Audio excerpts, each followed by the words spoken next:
香港教區現時有547000名教友、311名司鐸、18名終身執事、815名修道者。為分擔香港教區主教湯漢樞機喺教區內嘅工作，聖座於2014年7月11日公佈，教宗方濟各任命楊明章神父、方濟會會士夏志誠神父及主業團司鐸李斌生神父為香港教區輔理主教。喺香港同一日嘅下晝，教廷代表亦都喺堅道嘅教區中心宣布教宗上述任命。教宗同時確認湯漢樞機繼續為香港教區主教，肯定佢對香港教區嘅貢獻。天主教香港教區3位輔理主教楊明章神父、李斌生神父同夏志誠神父於香港時間8月30日喺堅道主教座堂舉行晉牧禮。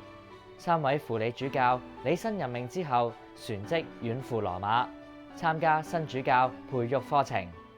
嚴宇光第一時間親到羅馬約晤3位輔理主教，聆聽佢哋各自對新牧職嘅願景。今集為大家送上李斌生輔理主教嘅專訪。李斌生神父於1956年出生，1978年加入倫敦嘅聖十字架及主業監督團，成為獨新成員。1984年入讀羅馬嘅主業團國際修院，1988年晉鐸。佢係主業團司鐸、教會法典同中國教會專家。佢獲建築學士學位，之後攻讀教會法典及榮獲博士學位。佢專研中梵關係，論文題目為《中華人民共和國嘅政教關係》。作為主業團神父，李斌生神父嘅牧民工作包括開班講授道理、帶避靜、神修指導等等。2012年，李斌生獲委任為主業團東亞區區代表，負責香港、澳門、台灣、韓國等地嘅團務。佢亦都係香港教區法庭辯護人及德信學校校監。擢升為主教後，工作上佢雖然唔再受主業團嘅委派，但佢強調喺靈修上仍會依從主業團嘅培育。歡迎你收睇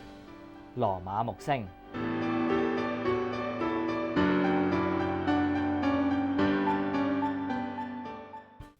今日我哋好高興嚟到羅馬公學呢一度訪問到嚟自香港教區嘅李斌生輔理主教。李斌生輔理主教亦都係主業團嘅神父。李主教你好，你好，你好，好高興嚟到呢個羅馬見到你。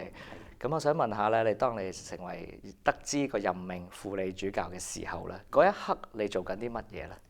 嗰一刻咧，其實我啱啱喺台灣翻嚟，咁就因為我之前咧係主業團嘅東亞嘅區嘅代表，咁所以咧我每幾個月我都要去周圍嘅東亞區，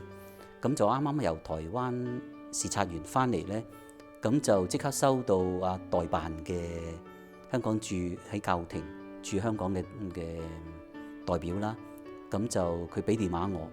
咁就話想見下我，咁所以嗰陣時咧我啱啱翻嚟到埗，咁係開始翻普通嘅嘢，係啊。咁嗰一刻，當你得知到有呢個任命嘅時候，你個心情係點樣嘅咧？裏邊有冇內心有啲思量喺度咧？梗係有啦，亦對第一個嘅就話咧，真係我亦都好驚訝，好驚訝呢個任命啦，因為我哋主業團嘅神父係好少被委任去做主教嘅，咁就而且香港嚟講有好多其他嘅神父啊，亦都有好多嘅會士啊，咁所以變咗咧，亦都可以講未諗過會被任命嘅。咁你認為點解教宗方濟各會對你有呢一個嘅任命咧？我懷疑咧，我都唔知嚇，我都唔係好知。不過咧，最重要嘅就係我懷疑就係因為我有住一啲法律、教會法律嘅背景啦，又或者我對中國大陸方面嘅教區亦都有多少嘅認識啊。同埋我喺培育方面啊，教育嘅培育方面啊，嘅靈修方面啊，都比較有啲經驗啦。咁我懷疑會係咁樣。諗嚟到羅馬公學呢度係上一個主教嘅培育嘅新主教課程，俾新主教喺2年裏邊嘅新主教。諗完成呢個課程之後，翻到香港教區，你將會係負責邊一方面嘅牧民工作呢？最主要咧，多數會喺翻培育方面，教友嘅培育啦，尤其是或者關於平信徒啦、婚姻啊、家庭啊、學校方面咧，都係書記方面咧係委派我咧去嚟注意下嘅，係我嘅工作其中一部分。咁你覺得輔理主教呢個工作啦，呢個職位上邊會面對一啲咩嘅挑戰呢？同埋為香港教區嚟講，最大嘅挑戰而家要面對嘅係乜嘢呢？我相信我自己嚟講嘅挑戰呢，我做嘅嘢會都係以前都係好多關於培育，係唯一唔同咗嘅。而家呢，就係個目標呢變咗係整個教區，咁就變咗依方面呢，我比較冇乜經驗，咁所以呢，變咗個挑戰係比較大咗啲。而家香港教區面對住嘅挑戰之一呢，亦都係就係家庭，因為啲婚姻啊嗰啲嘅破裂啊，同埋亦都唔係好正常咁發展，咁同埋好多嘅混合嘅婚姻啊，所以引致到好多嘅破裂啊，咁呢啲都係我哋教區而家比較希望係擔心啲。咁所以其中一樣嘢，我感覺到係教區方面一個挑戰嘅，就係點樣幫助去結婚前嘅培育啦，然後婚後點樣去延續呢個嘅培育。嗱，你講得好好，就係話家庭嗰方面啦。10月會有一個主教嘅會議，係一個非常會議。咁當中以家庭為主嘅。咁而家呢，有世界上面有好多對教會嘅一啲挑戰，就係話喺個教會婚姻嘅訓導啊、家庭訓導當中啊，譬如離婚啦、避孕啦、墮胎啦呢啲等等。咁你頭先講咗好多件事，就最主要一樣，香港最急切喺牧靈上邊嘅，究竟係邊一方面？我相信係其實呢，好多係我哋自己教區梗係關心自己嘅成員，但係變咗呢，好急切要佢哋知道嘅就係關於婚姻係一件聖事，7件聖事之一。呢個呢，我覺得就係比較嚟講係弱咗佢哋啲信友方面呢，對於自己進入去婚姻嗰時候呢，係咪一件聖事啊嗰啲呢，變咗唔係好充足，所以呢方面呢，教區能夠做到嘅就係加強一啲嘅培育，尤其是呢，而家因為好多混合嘅婚姻呢，好多教友同非教友或者直情係冇信仰嘅人，咁所以變咗呢，對於另外一半唔係教友嗰啲嘅話呢，咁我哋嘅培育呢，比較難，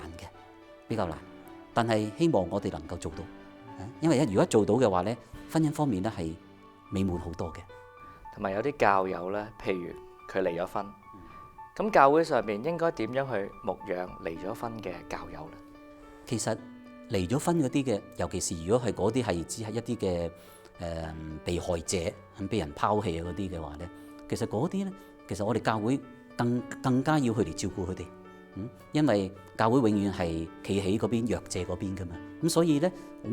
有啲人話我哋遺棄咗佢，唔會嘅，啱啱相反，我哋更加會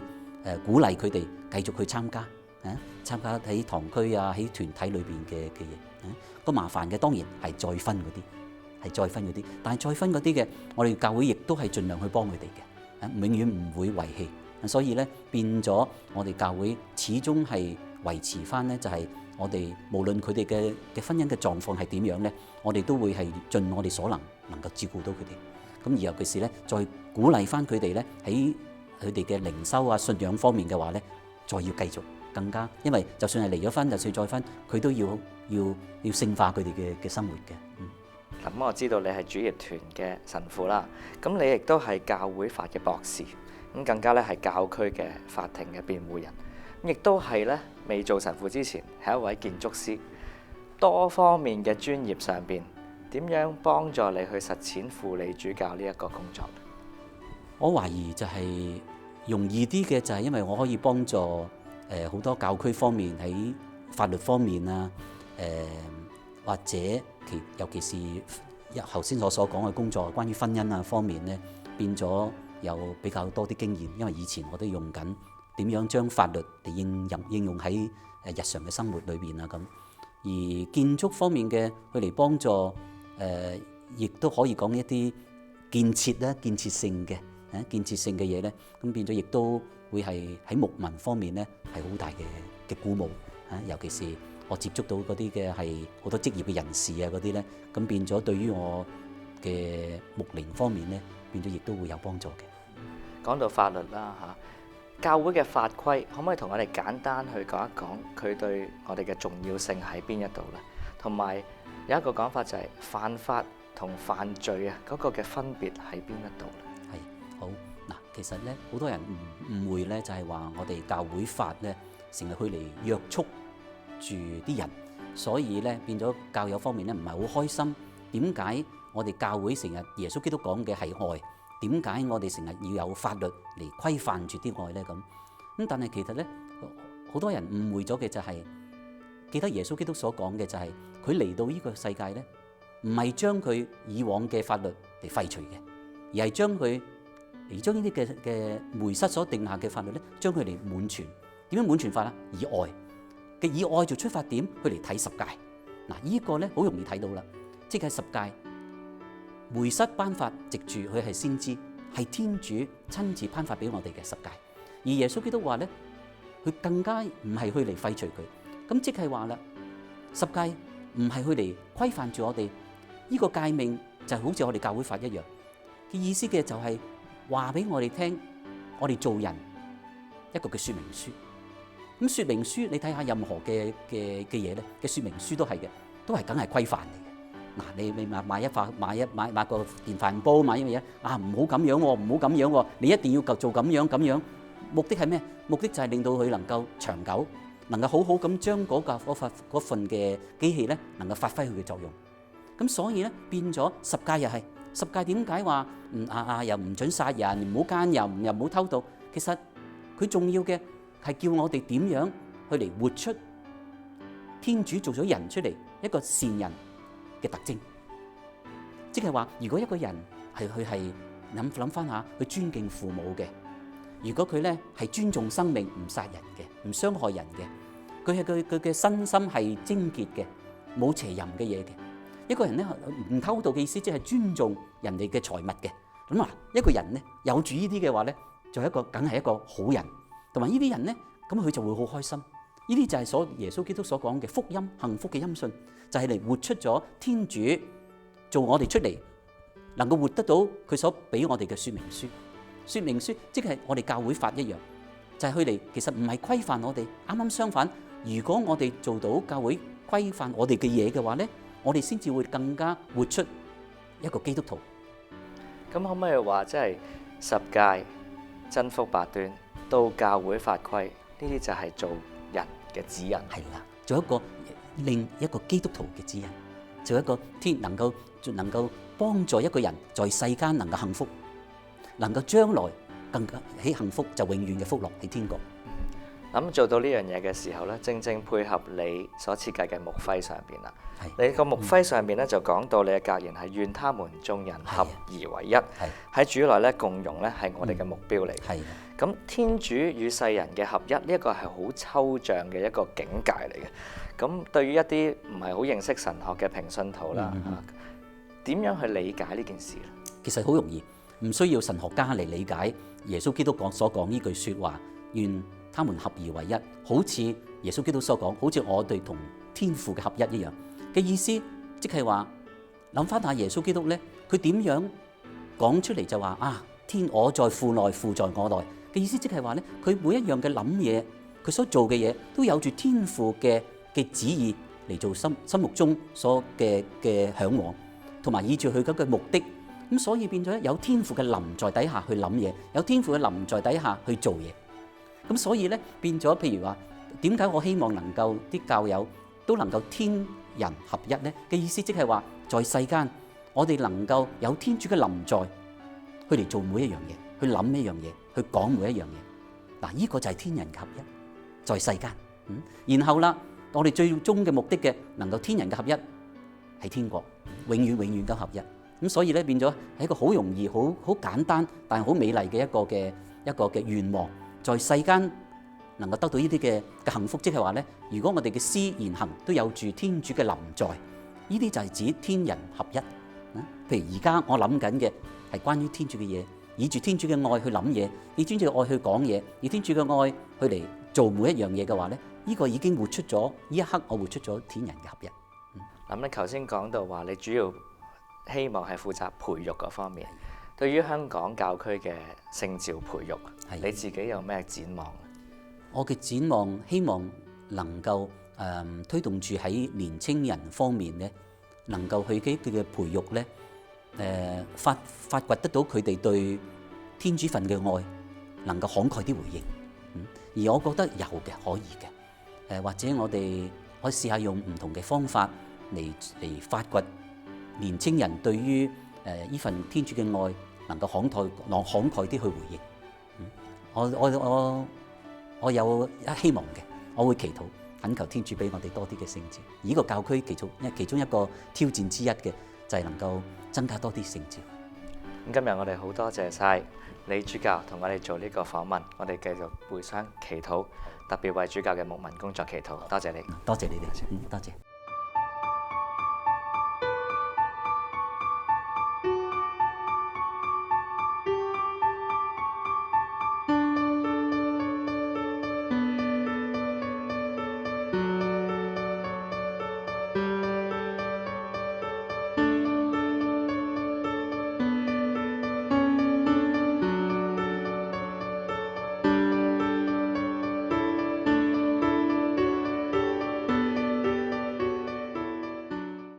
各位你哋好，